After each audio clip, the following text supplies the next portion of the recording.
Daí, pessoal, tudo bem? Estamos aqui novamente para a gente continuar o nosso livro do primeiro bimestre. Nessa semana, nós vamos estudar o último capítulo do bimestre, o capítulo que se chama Brasil, décadas de 1940 e 1950, que começa na página 51, tá? Antes de eu iniciar o vídeo e o estudo, vamos voltar ao nosso estúdio à política brasileira, ao Brasil, né? Antes de iniciarmos a aula, eu quero passar alguns recadinhos. Então não se esqueçam de, ao acessarem o link para o YouTube, fazerem comentários, tirarem dúvidas, tá bom? Também aproveitem para cobrar os colegas de vocês, para que todo mundo assista, para que todo mundo faça, para que todo mundo interaja, beleza? Mandem aí no grupo no WhatsApp da sala de vocês, cobrando os colegas, podem falar que o prof mandou, beleza? E, claro, peguem o livro de vocês para vocês poderem acompanhar a aula comigo, tá bom? Muito bem. Vamos lá então, estou aqui nos livros do terceiro do médio, volume 9, que é o livro do primeiro bimestre, tá? Então vamos colocar aqui o livro na página 51. Página 51, muito bem. Para a gente poder iniciar então aqui a nossa aula, beleza? Brasil, décadas de 1940 e 1950, muito bem. A capa do capítulo traz para vocês fotografias aí que fazem referência à participação brasileira na Segunda Guerra Mundial. Nós podemos ver a FEB na imagem da esquerda e podemos ver a Força da Aeronáutica Brasileira, que lutou ao lado dos ingleses aí na Segunda Guerra Mundial, tá? Por que o livro coloca essa capa? Né? Porque os militares eles vão ter um papel decisivo aí em contribuir com o fim da ditadura de Vargas, né? Também chamada de Estado Novo, em 1945, tá bom?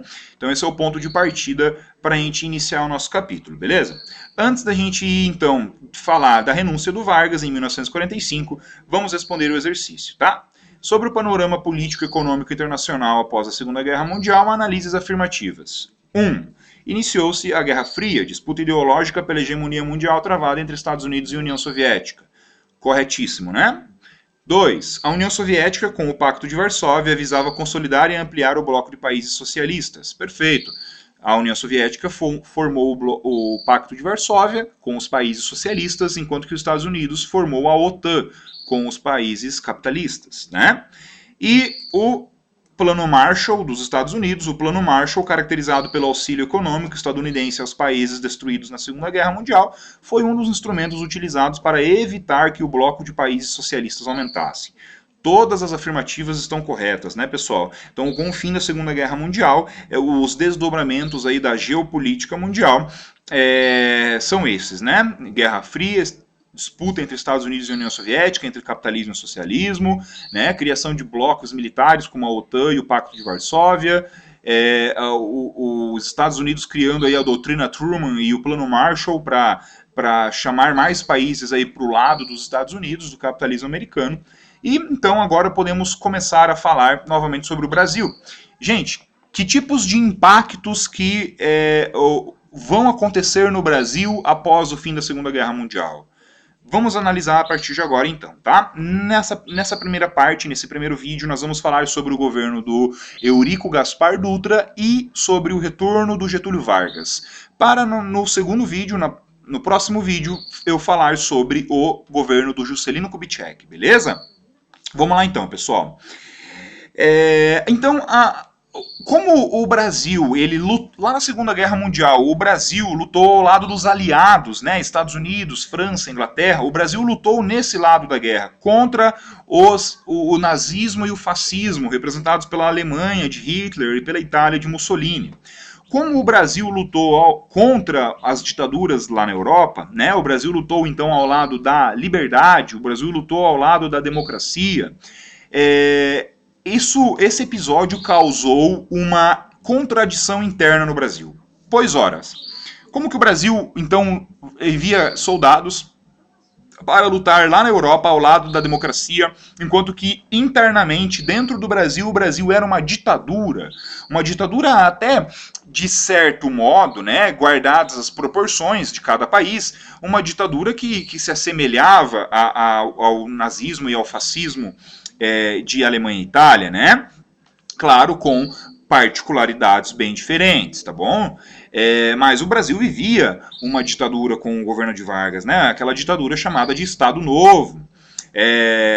Então, a nação brasileira, né, o povo brasileiro começou a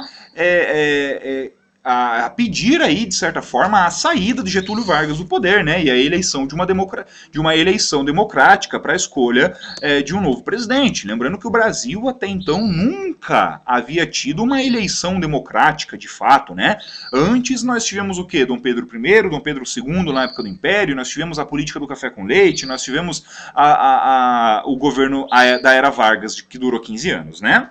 Bom, então, o Vargas, aí, depois dessa pressão por ele renunciar ao cargo de ditador, Vargas passou a articular estratégias para fazer uma transição, então, política no Brasil. Pois o Vargas pretendia deixar a presidência, mas não pretendia deixar a política. Ele queria continuar, então, vivendo no mundo político, tá? Em meio a essa pressão para Vargas renunciar em 1945, muitas pessoas no Brasil aí passaram a fazer manifestações contra Vargas, pedindo então a anistia de pessoas exiladas durante o Estado Novo. O que é então pessoas exiladas? Foram pessoas expulsas do Brasil durante a ditadura do Vargas, pois por serem contra Vargas, por serem contra as ideologias aí do governo ditatorial dele, tá? Então, nesse momento, em 18 de abril de 1945, o Vargas ele assina o decreto da anistia, em que muitos professores, intelectuais e escritores, entre outras pessoas, artistas também, puderam retornar ao Brasil, tiveram então perdão aí do governo e deixaram de ser expulsos, tá? Além então das manifestações em prol da anistia dos exilados, também aconteciam mais outros dois movimentos no Brasil em 1945. O primeiro, olhem lá no mouse, pela realização de eleições presidenciais livres, secretas e democráticas, e um outro movimento pedindo uma nova Constituição, pedindo a formação de uma Assembleia para escrever uma nova Constituição de leis para o Brasil, tá? Isso tudo aí em meio a esse impasse, se Getúlio renunciava ou não da ditadura, tá? Havia também, naquele momento, muitas pessoas que defendiam Getúlio Vargas e queriam a permanência de Getúlio Vargas. Eles eram chamados, né, esse movimento foi chamado de queremismo por quererem aí a permanência de Vargas, mas isso não vai dar muito certo, como a gente já vai ver. Bom, então, ainda em 1945, vários partidos políticos que eram proibidos durante a ditadura foram legalizados, como a UDN, que era um partido formado aí pelas elites nacionais capitalistas, então um partido aí mais voltado para a direita, o PCB, o Partido Comunista Brasileiro, que havia sido proibido aí durante o governo Vargas, né, que era anticomunista, e o próprio PCD, o Partido Social Democrático, um partido mais de centro. O próprio Vargas, então, também criou um novo partido, o PTB, Partido Trabalhista Brasileiro, né? Um partido aí para representar as ideias e as vontades aí da classe trabalhista, né, dos operários e camponeses aí do Brasil, lembrando que essas pessoas formavam aí a grande base de apoio ao Getúlio Vargas, né, das pessoas que mais apoiavam Getúlio Vargas, afinal de contas o próprio apelido dele era pai dos pobres, né? Bom, então em meio a tudo isso, o Getúlio Vargas foi enrolando, até que as Forças Armadas Brasileiras, né, o Exército Brasileiro, sempre na história brasileira teve o costume de interferir bastante nas questões políticas. As Forças Armadas Brasileiras, em 1945, pediram, 170 mil soldados pediram a renúncia de Getúlio Vargas, e então o Getúlio Vargas foi obrigado a renunciar em outubro de 1945. Então era o fim da Era Vargas, tá bom? O fim da Era Vargas em outubro de 1945, Getúlio Vargas renuncia por causa da pressão parte da sociedade e das Forças Armadas, tá? Getúlio Vargas, então, organizou uma eleição para a escolha do próximo presidente do Brasil. Seria a primeira eleição democrática da história brasileira, uma eleição apenas em 1945, a primeira eleição democrática do Brasil, e ele, Getúlio Vargas, apoiou um general militar, o general Eurico Gaspar Dutra, que vai vencer a eleição e vai se tornar o primeiro presidente eleito democraticamente na história brasileira. Eurico Gaspar Dutra, tá bom, pessoal? O Dutra, então, apoiado por Vargas, se tornou vitorioso, venceu a eleição e chegou ao poder. Virou, então, o próximo presidente brasileiro, que vai governar de 1946 até 1950, tá? E o próprio Getúlio Vargas também se elegeu como senador, tá? Então ele não saiu da vida política. Vamos falar do governo do Dutra? Dutra, olhem só o subtítulo que o livro coloca. Contradição interna e abertura externa. Ou seja, internamente dentro do Brasil ele vai tomar atitudes, leis, né? Ele vai governar de uma maneira contraditória. Eu já vou explicar melhor isso. E externamente ele vai então abrir o Brasil, ele vai abrir a economia brasileira principalmente para as empresas dos Estados Unidos, empresas capitalistas americanas, tá? Vamos lá então, por que a gente chama o governo do Dutra, do general Eurico Gaspar Dutra, de um governo contraditório?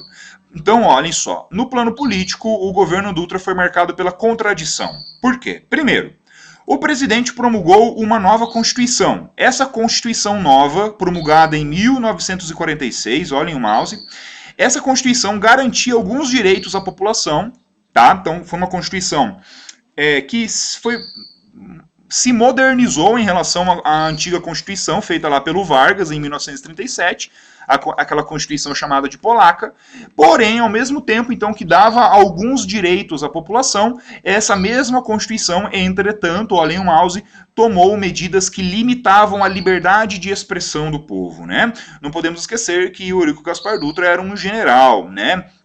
Aí que defendia valores como a disciplina e a obediência, tá? Então, com essa Constituição de 1946, essa Constituição, ela estabeleceu o quê? Quais são as principais mudanças de leis que aconteceram nessa Constituição? Primeira, estabeleceu um mandato presidencial de 5 anos, tá? Então, hoje são 4 anos, porque a Constituição de hoje determina isso. Então, mas nessa época, 1940 e década de 1950, o presidente ficava 5 anos no governo, tá? O voto era universal, ou seja, todos podiam votar, homens e mulheres, tá? E o voto era secreto, não era aberto, como era na política do café com leite. O voto continuou sendo secreto, tá? Para brasileiros maiores de 18 anos. Porém, quem não podia votar eram os analfabetos, os militares e os religiosos. Ou seja, uma parte considerável da população brasileira estava impossibilitada de votar. Beleza?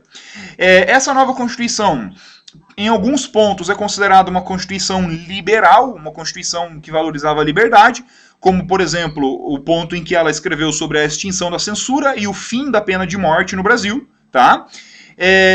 Porém, ela também era uma Constituição que restringia outros direitos, como, por exemplo, o direito de livre associação, né? As pessoas não eram livres para se associarem a um partido comunista, por exemplo, ou a sindicatos de trabalhadores aí de fábricas, tá bom? Então vejam aí essa contradição, né? Por um lado, uma Constituição liberal, por outro lado, uma Constituição não tão liberal assim, tá?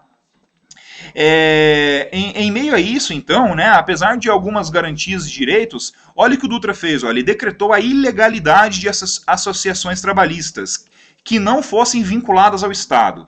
Então ele fez algo parecido com o que o Mussolini fez na Itália. Ele permitiu a criação de associações de trabalho, sindicatos de trabalhadores, porém esses sindicatos teriam que obedecer às normas do Estado, ou seja, o governo controlava aí esses sindicatos, né, para impedir greves, por exemplo, tá?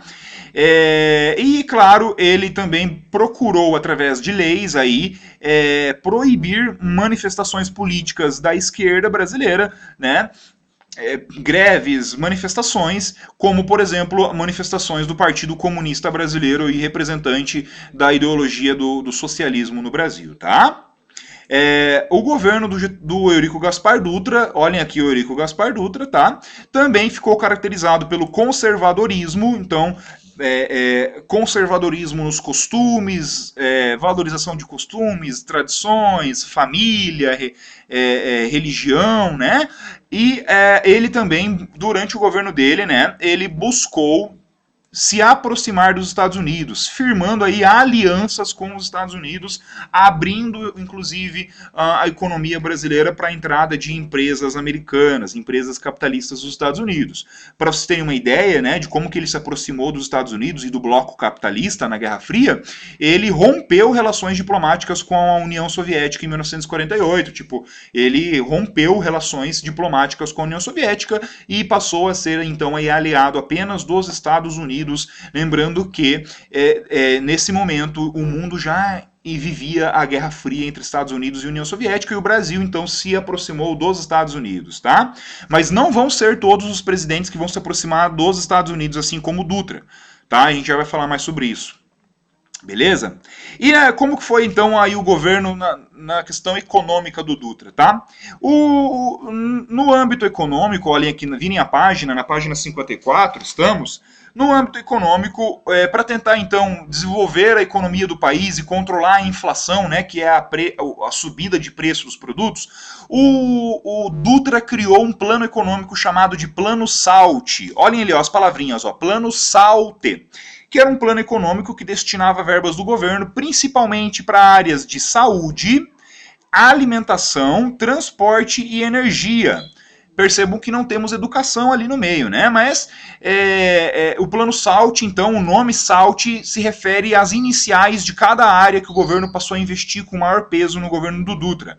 O S aqui, ó, do SALT, o S de saúde, o AL de alimentação, o T de transporte e o E de energia. Tá bom? Se cair isso em algum vestibular, plano SALT, lembrem aí do Dutra e em que áreas que ele priorizou os investimentos, tá? Ele ainda ficou conhecido como por outras obras, como a pavimentação aqui, ó, da rodovia Rio-São Paulo, que até hoje é chamada de rodovia Dutra, tá? Que é uma rodovia que liga São Paulo capital até Rio de Janeiro capital. É chamada de Dutra em homenagem a ele, e ele também instalou a Companhia Hidrelétrica no Rio São Francisco. Ele criou uma hidrelétrica lá no Nordeste, no Rio São Francisco, tá? E o governo dele, economicamente, ele cumpriu o mandato dele, tá, galera? Cumpriu o mandato dele até 1950. O governo dele não foi muito fácil para ele fazer com que a economia brasileira crescesse, principalmente aí por causa da inflação crescente, tá? Que, aliada à proibição de greves, por exemplo, fez com que o custo de vida do trabalhador subisse consideravelmente. Então, houve um empobrecimento da população, principalmente da população mais pobre no Brasil. Além disso, como eu falei anteriormente, o Brasil ele abriu as portas às importações de produtos, principalmente dos Estados Unidos, fazendo com que a indústria nacional, as indústrias brasileiras, não tivessem condições de competir contra essas indústrias poderosas dos Estados Unidos, tá? Apesar desses problemas, o governo dele até terminou com um saldo comercial favorável graças a esse produtinho aqui, ó, o café. O café se valorizou muito ali depois da Segunda Guerra Mundial e graças ao café, apesar dos problemas que eu citei nos parágrafos anteriores, o governo dele até terminou com um saldo econômico positivo, tá? Vamos falar agora do retorno do Getúlio Vargas para fechar esse primeiro vídeo, beleza? Retorno do Getúlio Vargas, pessoal, dessa vez democraticamente. Lembra que o Getúlio Vargas, então, ele renunciou à ditadura dele em 1945, em outubro de 1945, foi senador durante aí, alguns anos, até 1950, e nas eleições aí, então, de 1950, ele vai se candidatar novamente à presidência, lá pelo partido dele, pelo PTB, tá? Ele vai ter apoio de outros partidos, e ele ganhou a eleição com maioria esmagadora dos votos, tá? Ele venceu a eleição de fato, né? Não foi através de uma revolução ou de um golpe dessa vez. Ele venceu a eleição por vias democráticas, tá? E ele deveria governar o Brasil, então, se o mandato presidencial era de 5 anos, ele deveria governar o Brasil, olhem o mouse, de 1950 até 1955. O Vargas, inclusive, pessoal, chegou a dizer, quando ele renunciou lá em 1945, ele chegou a afirmar que ele disse, né, voltarei nos braços do povo. E realmente ele voltou, ele acabou sendo eleito, então, aí por esse grande parte da população brasileira que o considerava aí o pai dos pobres, e ele foi eleito dessa vez democraticamente, tá? Logo que, olhem aqui o Getúlio Vargas, Partido Trabalhista Brasileiro, logo que o Getúlio Vargas chegou ao poder, ele volta a implementar uma política econômica nacionalista, ou seja, de valorização do que é nacional, das indústrias nacionais, das empresas nacionais, do dinheiro nacional. Tá? Então, ele, de certa forma, ele começa a ignorar um pouquinho aí as empresas americanas, principalmente empresas dos Estados Unidos, o que, claro, causou aí, então, uma crise entre o relacionamento do Brasil com os Estados Unidos. Tá? Então, os Estados Unidos passou a não ser tão favorável aí ao governo de Vargas, visto que ele governava em prol aí das indústrias nacionais, impedindo aí uma grande abertura para empresas estrangeiras, como a dos Estados Unidos, por exemplo. Tá? Então, o Getúlio Vargas, ele defendia o quê? Ele defendia o desenvolvimento da indústria nacional e a diminuição do capital estrangeiro, do capital internacional. Então, ele tinha a ideia de transformar o Brasil aí em um país autossuficiente, independente, né, que não precisava dos produtos estrangeiros, tá bom? E claro que essa pressão dos Estados Unidos contra Getúlio Vargas no Brasil ela era representada pela UDN, o partido aí das elites brasileiras, né, dos grandes empresários da época e dos grandes fazendeiros da época. Então a UDN se tornou então o partido de oposição ao governo do Getúlio, né, o partido inimigo aí ao Getúlio Vargas, tá bom? Que mais, galera? Getúlio Vargas, então, ele defendia ainda, pessoal, aqui, ó, defendia o monopólio estatal sobre as indústrias de base. O que são indústrias de base? Indústrias de base são aquelas indústrias mais primordiais para o desenvolvimento de um país. Podemos citar aqui, ó, as siderúrgicas, as petroquímicas, as empresas de comunicações, empresas de transportes e empresas de energia. O Getúlio Vargas defendia que as empresas de todos esses ramos deveriam ser só empresas brasileiras. Ele defendia que nenhuma empresa estrangeira deveria, por exemplo, vir explorar petróleo no Brasil, por exemplo. Ele dizia então que o petróleo era brasileiro, deveria ser extraído do solo por uma petrolífera brasileira e todo o lucro, todo o desenvolvimento causado por essa extração do petróleo deveria ficar no Brasil, causando o desenvolvimento da economia brasileira, tá?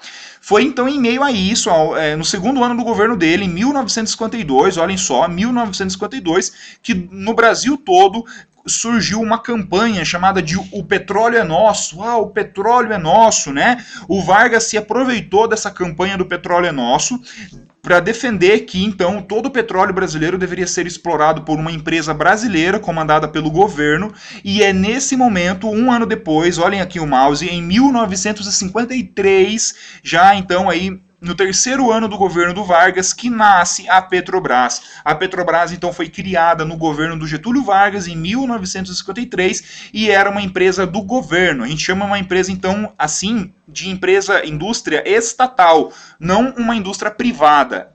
Privada é quando tem um dono ou um grupo de donos, e estatal é quando é do governo, tá? Então, a Petrobras foi criada e passou a ser a única empresa que teria permissão para explorar o petróleo e refinar o petróleo no Brasil, tá bom? Muito bem, olhem aqui Vargas com a mão suja de petróleo, tá? Essa imagem se tornou um dos símbolos da luta pela exploração do petróleo brasileiro sem a participação de empresas estrangeiras. Bom, virem a página para a gente ir finalizando aqui, estamos quase acabando, galera. Que mais que aconteceu durante esse governo do Getúlio Vargas, tá, pessoal? Durante o governo dele, ele herdou o governo do Dutra, lembram? No governo do Dutra já havia muita inflação, alguns problemas econômicos. E esses problemas continuaram durante o governo do Vargas, tá? Então o custo de vida continuou aumentando no Brasil, tá? E claro que em meio ao aumento do custo de vida dos mais pobres, passaram a ocorrer greves por todo o Brasil, visto que durante o governo do Dutra as greves eram proibidas e agora no governo do Vargas, né, ele sempre buscou se aproximar do povo, dos trabalhadores, ele permitiu de novo a realização de greves. Então muitas greves começaram a acontecer no Brasil e é claro que esse grande acontecimento de greves desagradava então as elites brasileiras, né? Os empresários. E lembrando que essa elite brasileira era representada aqui pelo partido UDN, União Democrática Nacional, tá bom? Bom, o Vargas, então, ele estava no meio desse impasse. De um lado, as elites exigindo, então, a ordem e o fim das greves. Do outro lado, as pessoas fazendo greves e pedindo mais direitos e melhores condições de vida, tá? E o Vargas no meio tentando intermediar essa situação. A situação realmente não foi fácil, tá? Ele tentou se apoiar no povo, né? Para que o povo continuasse do lado dele, apoiando o Vargas, tá? Muito bem. Vamos lá, galera. Continuando, então lembrando que em meio a esse monte de greves, as elites brasileiras, representadas pela UDN, começaram a fazer uma maior oposição ao Vargas, e o principal líder dessa UDN, né, esse partido das elites, era o Carlos Lacerda, um jornalista do Rio de Janeiro, tá bom? Já vou falar mais sobre ele, que ele vai ter uma participação importante nessa aula ainda. Bom, para tentar contornar essa crise aí entre elite e trabalhadores, o Getúlio Vargas ele nomeou um político do Rio Grande do Sul, o João Goulart, que depois vai ser presidente do Brasil. O João Goulart, galera, ele é o presidente que sofreu o golpe militar em 64, mas esse é um assunto para outra aula, tá? Percebam que o João Goulart, então, ele já entrou para a vida política brasileira antes, na década de 50, né? Ele virou ministro do Trabalho do Getúlio Vargas. Então, o que o João Goulart, esse ministro do Trabalho do Vargas, o que ele foi tentando fazer para acalmar os ânimos aí entre os empresários e os trabalhadores, tá? Ele intermediou as greves. Então, ele conseguiu, então, atender, ele se reuniu com empresários, com trabalhadores, e ele conseguiu que algumas reivindicações dos trabalhadores fossem aceitas pelos empresários, tá?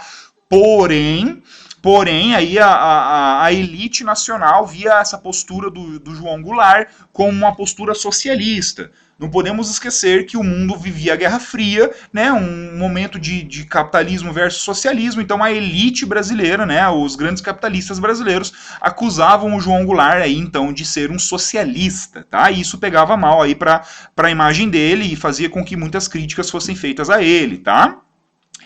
A elite brasileira, por exemplo, tinha medo, olhem aqui o mouse, ó, de que o João Goulart transformasse o Brasil em uma república de sindicalistas, né? Ou seja, uma república de operários, assim como tinha acontecido na Revolução Russa na União Soviética, lá na Rússia, tá?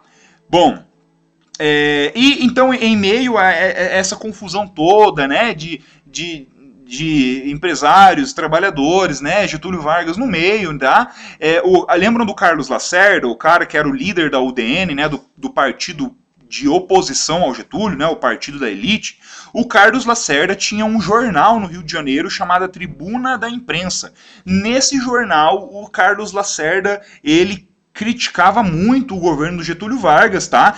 Olhem só, ele acusava o Vargas de corrupção, questionava a capacidade administrativa de Getúlio Vargas, né, ao acusando de ser um péssimo administrador, denunciava que atrás das ideias trabalhistas do Getúlio Vargas escondiam-se interesses socialistas. Então percebam que o jornal do Carlos Lacerda, através do Carlos Lacerda, tentavam então criar aí uma inimizade contra Getúlio Vargas, né, o chamando de socialista, tá? Lembrando que o mundo vivia a Guerra Fria nesse momento. O auge da crise foi quando, em meio às greves, o João Goulart, o ministro do Trabalho, ele apresentou uma proposta, tá, de aumentar em 100% o salário dos trabalhadores que recebiam um salário mínimo. Cara, quando ele apresenta essa proposta de aumentar 100% o salário dos trabalhadores que ganhavam salário mínimo, isso causou uma reação violenta por parte aí da UDN e da elite brasileira, né? Que passaram então a exigir a renúncia do João Goulart. O João Goulart, então, frente a essa forte reação aí, ele renunciou ao cargo de ministro, mas ele não sai da política brasileira. Lembrem que ele vai virar presidente depois, tá? Então olhem só que grande confusão que estava acontecendo aí no Brasil, né? Uma grande queda de braço aí entre a elite e os trabalhadores, né? E os políticos aí em meio a isso, né? O governo do Vargas em meio a isso, tentando aí acalmar os ânimos, tá? Muito bem. Deixa eu ver aqui mais. Nesse momento, pessoal, já em 1954, o próprio João Goulart, né, e o próprio Getúlio Vargas, eles eram vistos aí pela oposição, principalmente a UDN e também pelo alto comando militar, como favoráveis à introdução de políticas socialistas no governo. Então, assim, a oposição ao Getúlio Vargas estava usando essa narrativa, né, essa narrativa do socialismo, para tentar derrubar Vargas do poder, ou tentar impedir que Vargas aí atendesse aos interesses dos trabalhadores, tá? Que foi quem o elegeu. Bom, vamos para o final aqui então agora. Vamos falar do suicídio de Vargas. Gente, entramos no clímax da aula. A crise foi aprofundada, olhem o mouse, gente, no dia 5 de agosto de 1954, quando, lembram do jornalista Carlos Lacerda? Esse senhor aqui, ó, esse aqui é o Carlos Lacerda. Ele sofreu um atentado terrorista no dia 5 de agosto de 1954. Ele estava indo para sua casa acompanhado por um major da aeronáutica chamado Rubens Tolentino Vaz, e no meio do caminho, na esquina da casa dele, o carro em que ele e esse cara da aeronáutica estavam foi cercado e atingido por tiros, tá? O Carlos Lacerda sobreviveu a esse atentado, tendo apenas machucados aí no pé, porém o major da aeronáutica, Rubens Tolentino Vaz, foi morto. Imaginem a confusão que isso causou, né? O Carlos Lacerda, o grande inimigo político do Vargas, quase morreu em um atentado. Virando a página, pessoal. Então, a aeronáutica, por exemplo, naquele momento, iniciou uma investigação para descobrir quem fez ou quem mandou fazer aquele atentado armado contra o Carlos Lacerda. E na investigação da aeronáutica, né, segundo a aeronáutica na época, o cara que planejou esse atentado foi um carinha chamado Gregório Fortunato, que era o braço direito do Getúlio Vargas. Ele era o homem de confiança do Getúlio Vargas. Imaginem a treta, galera. Todo mundo começou a acusar o Vargas de ter mandado matar o Carlos Lacerda, por ser inimigo dele. Então a UDN, as elites brasileiras que já faziam oposição ao Vargas, começaram a fazer uma oposição ainda maior. E até o exército, né, o alto comando do exército, também começou a pressionar o Getúlio Vargas, exigindo a imediata renúncia dele da presidência. E nesse momento, ó, em 23 de agosto de 1954, o Exército lançou um manifesto à nação assinado por vários generais na época, exigindo a renúncia do presidente. Então, o Exército exigiu a renúncia do presidente, né? E Getúlio Vargas, então, de acordo, depois que recebeu esse manifesto, Getúlio Vargas, no dia 24 de agosto, um dia depois, escreveu uma carta-testamento. Essa carta está aqui embaixo, ó, interpretando documentos. Ele escreveu uma carta e, na sequência, Getúlio Vargas se suicidou com um tiro no peito. Pelo menos o corpo dele foi encontrado com um tiro no peito no escritório dele, na casa dele, né, no Rio de Janeiro. Não era Brasília ainda a capital brasileira, tá? Vai ser o próximo presidente que vai construir Brasília. Então, termina de uma maneira dramática aí o governo de Getúlio Vargas e a história de Getúlio Vargas, né? Um dos caras que por mais tempo governou o Brasil, um cara controverso, né? Em momentos de ditador, em momentos mais próximos aí dos trabalhadores. E Vargas se suicida, então, e nessa carta que ele escreveu, ele acusou quem, né, de ter causado essa crise que o Brasil vivia e o suicídio. Ele acusou grupos ligados ao capitalismo internacional, né? Claro que ele está se referindo ao UDN, né, o partido da elite brasileira, que era aliada aos grandes capitalistas estrangeiros, e Getúlio Vargas, então, nessa carta de testamento, acusa a UDN, acusa os grandes capitalistas internacionais de causarem a crise que causou o suicídio dele no Brasil em 1954, pessoal. Getúlio Vargas, então, se suicida, tá? O suicídio dele, mais a carta que ele escreveu, causou uma grande comoção no Brasil, principalmente pelos apoiadores de Vargas, que foram às ruas, começaram a protestar, invadiram a sede do jornal O Globo, acusada por os manifestantes de anti-getulista, e tentaram invadir a sede da diplomacia estadunidense no Rio de Janeiro, né, em uma clara demonstração de ódio aos interesses americanos no Brasil. Então aí as pessoas ligadas a Getúlio Vargas, né, ficaram muito chateadas, né, e revoltadas com o suicídio dele e com a carta que ele escreveu, onde ele acusava aí as elites por toda a crise que estava acontecendo. Olhem aqui, galera, o sepultamento de Vargas. Olhem o tanto de pessoas, né, foi considerado uma grande comoção nacional aí, o cortejo fúnebre de Getúlio Vargas no Rio de Janeiro. Olhem só o tanto de pessoas, né, acompanhando aí o caixão dele sendo levado para o enterro. E aqui embaixo nós temos um trecho da Carta Testamento de Vargas. Deixa eu ver quantos minutos que tem a aula já. A aula já está com 35 minutos, pessoal. Eu vou parar por aqui. Eu quero que vocês pausem o vídeo ou pelo livro de vocês, leiam a carta de testamento pré-suicídio do Vargas, leiam a carta aqui, respondam a A, respondam a B, respondam a C e respondam a 2. Beleza? Na próxima aula nós continuamos, vamos falar do governo do Juscelino Kubitschek. Tá bom, galera? Bye, bye.